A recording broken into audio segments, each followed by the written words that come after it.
Bonjour à tous et bienvenue à ma chaîne. Je fais cette vidéo aujourd'hui pour vous parler du Cameroun. Je ferai aujourd'hui 3 vidéos. Ma première vidéo portera sur la lettre du gouvernement sur l'interdiction de voyage des fonctionnaires. Je suis totalement d'accord que le gouvernement s'offusque de voir des fonctionnaires, des dignes représentants de ce pays, les enseignants, les médecins, disparaître du Cameroun. Mais cette interdiction ne vient pas pour apporter une solution efficace ou durable pour ce pays, parce qu'il suffit qu'un fonctionnaire se rende au Nigeria, en Guinée équatoriale, pour pouvoir s'envoler vers le Canada, ou vers l'Allemagne, l'Italie, les États-Unis. Mais vous ne pouvez pas fouetter un enfant et lui interdire de pleurer. Ça fait des années que les enseignants se plaignent qu'ils n'ont pas de salaire. Ça fait des années que les enseignants se plaignent de l'augmentation de leur salaire. Ça fait des années que des enseignants se plaignent de la situation chaotique qu'ils vivent au quotidien. Mais qu'est-ce que vous faites? Qu'est-ce que vous dites à ces enseignants qui souffrent? Je suis d'accord avec vous, totalement d'accord. Le Cameroun doit protéger sa richesse humaine, qui est la première richesse d'un pays. Mais vous faites de cette richesse des vauriens, cher gouvernement. Vous faites de cette richesse une richesse que tout le monde piétine. Vous faites de cette richesse une richesse inutile. Et lorsque, opprimé par la loi, oppressé par les impôts, étranglé par la vie chère, on n'a que deux choix: voler ou s'enfuir, ou encore mourir. C'est pas tout le monde qui peut s'enfuir. Certains essayent mais n'arrivent pas. Bon, c'est donc facile d'accuser les Camerounais qui désirent sortir du pays pour espérer une vie meilleure. Pourquoi? Parce que des individus tapés dans l'ombre ont décidé de prendre ce pays en otage. Je pense, j'espère qu'ils ne réussiront pas.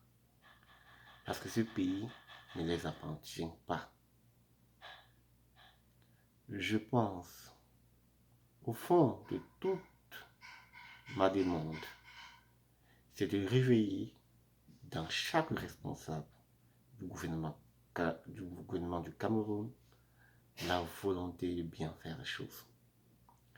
Comment comprendre qu'un fonctionnaire qui travaille puisse faire 10, 15 ans sans salaire, puisse faire 45 ans sans rappel? Je suis une victime du gouvernement. Ma mère est une victime du gouvernement. Ma mère a enseigné pour ce pays durant des années. Elle est morte. Elle a laissé des millions au gouvernement. Même le cercueil, vous ne l'avez pas offert. Vous nous avez dit, payez, on remboursera après. Des procédures. Dans toute procédure, toute étape, il faudra négocier. Moi, je ne comprends pas. Je ne sais pas comment on peut être aussi ridicule, aussi méchant avec sa progéniture. Pourquoi vous réagissez ainsi? Quel est votre but? Vous ne pouviez pas étrangler quelqu'un et l'empêcher de crier. Vous ne pouvez pas asphyxier quelqu'un et l'empêcher de se débattre. Parce que tout Camerounais est un champion. Tout Camerounais a besoin de survivre. Et cette envie est celle-là même qui nous donne l'espoir d'un avenir meilleur.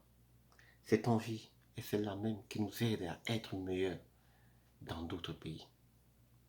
Bon, si vous pensez, si vous souhaitez que nous vous accompagnions, que nous croyons en vous, il est trop tard. Nous ne croyons plus à ce gouvernement depuis fort longtemps. J'ai pu écrire des livres dessus pour dénoncer cette mentalité. Depuis que je suis petit, ma mère me disait, il faut apprendre à prier. Prier pour le changement de ce gouvernement, prier pour changer le cœur. À l'église, on prie toujours pour ce gouvernement. On prie pour nos dirigeants. Que Dieu leur donne du cœur pour mieux diriger ces gens. Pour mieux diriger le Cameroun. Ça fait 30 ans que je prie. Mais je n'ai pas vu de résultat. Parfois, il faut prendre ses initiatives. Prendre ses responsabilités. Et aller voter. Inscrivez-vous massivement. Inscrivez-vous massivement. Créons une base de données où chaque citoyen identifié avec sa carte dira qui il a voté. Et à partir de cette base de données, levons-nous d'une seule voix pour réclamer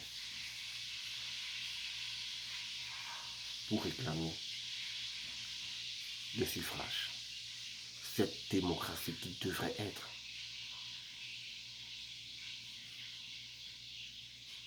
Si c'est le RDPC qui gagne, reconnaissons cette victoire RDPC. Si c'est le HF qui gagne, reconnaissons cette victoire SCF. Mais que ça soit le choix de la majorité. Que ça soit le choix de la supériorité. Ne soyons pas comme ces gens qui crient sous les toits. Nous souffrons. Mais que chaque jour, sur le poids de la misère, pleure avec ses enfants dans leur maison misérable. Soyons des individus qui sont responsables et qui doivent apporter leurs droits au vote. Donc, je tiens donc à rappeler aux différents responsables aéroportuaires que cette lettre ne changera pas. Pourquoi elle ne changera pas? Parce que les gens souffrent au pays. Les gens meurent. J'ai encore des gens qui meurent de faim au pays. Ils sont tellement nombreux. Je connais des familles qui ne vivent que avec 15 000 francs. Le mari a 35 000 francs de salaire. La femme a 15 000. Et parfois ils ont 4-5 enfants. Mais ils essaient de se battre. Ils survivent. La vie est difficile au pays.